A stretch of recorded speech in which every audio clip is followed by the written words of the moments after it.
thundering heart, wheezing lungs and aching joints. Front paws that had bounded through fire were tender. A bruised shoulder ached where the handler had poked too hard. Cheeks and eyes stung from the whiplash. Yet, more than all this, Redwood tasted rage, killing rage. Swallowed down too long and coming up strong now. Breath become rage, flesh become rage, and fangs and claws, the sharp edge of rage. Redwood landed at the lioness's nose. Prairie smoke seeds settled on her grass skirt, and fog evaporated in a whistling hiss over her head. The lioness came to a halt also, fangs bare. For a good while, there was nothing but the two of them. Now, Redwood hadn't done any wild conjuring since 1903, when she and Aiden had gone off to the Chicago Fair. That trip seemed like a dream, a story she told on her young self. Who could say if it was true or not? She'd known killing rage since then, and it had made her a stranger to herself. She remembered that wild young gal, beloved by the spirit and everything, not afraid of bears, gators, hurricanes, or crazy men wandering the night.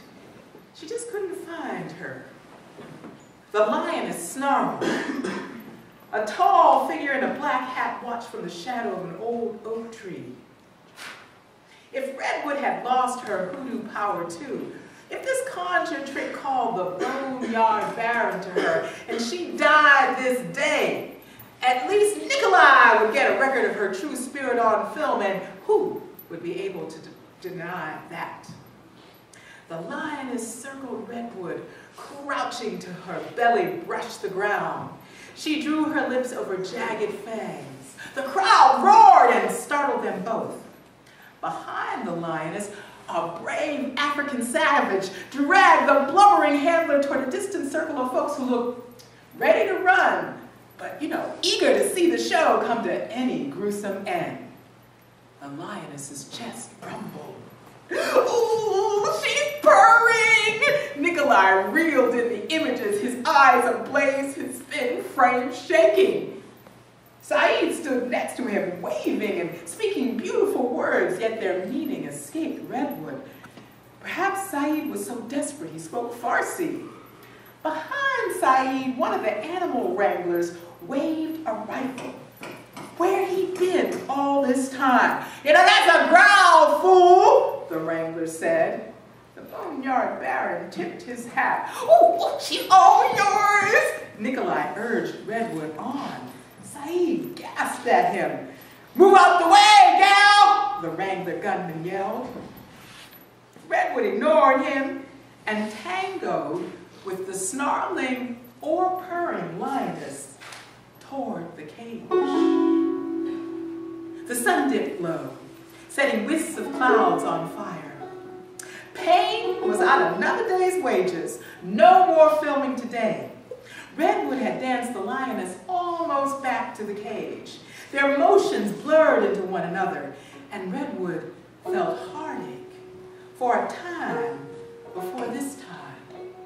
For fierce sisters, babies lounging in the heat, and a great bearded fellow rolling in the grass.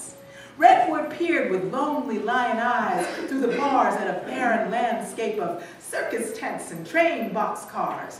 She turned up her nose at rotten meat covered in maggots and flies as each second stretched long and unbearable.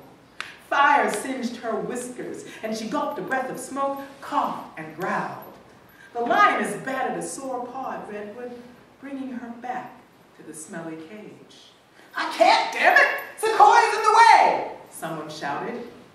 Nobody dared get close enough for a clear shot. Redwood gently took hold of the swollen foot. The lioness laid her head against Redwood's hip. Redwood pressed her cheek against a furry ear, drawing the pus and pulling the pain from one paw, then another. With a rumbling chest, the lioness danced beyond reach to deep inside the cage, where bars kept the leering and snarling people out. She sat on her haunches and licked her paws, eyes never leaving Redwood. A shot rang out. Stunned by the force of an impact, by skin and bone exploding, Redwood's arms flew open. She stumbled and closed her eyes on a punctured lung and fatal heartache. A second shot whined by in the darkness and slammed through downy fur into soft flesh. And then Redwood could hear no more. Time was undone, bleeding away. Redwood opened her eyes. The lioness was twisting in the air. The second bullet had hit her belly and ripped her open. Guts poured out with blood. The white hunter and African savages stood behind a gunman, cheering and laughing. With fear standing in his eyes, Saeed ran into the cage. The dead weight of the big cat fell into Redwood. She hugged the animal to her. Claws dug at her ribs as they tumbled to the ground. Blood spurted onto Redwood, sticky, hot, smelling of copper and bile. The lioness's tongue flopped against Redwood's shoulder. Coarse as sandpaper, it scraped away skin. Puffs of bloody, fetid breath fogged the air. Golden eyes turned glassy and gray. Grimacing, Saeed rolled the lioness off of Redwood's heaving chest and talked to her, but she couldn't hear him or anything else. He looked concerned at her injured shoulder and the blood dripping down her side. Set you free, on a loose and happy.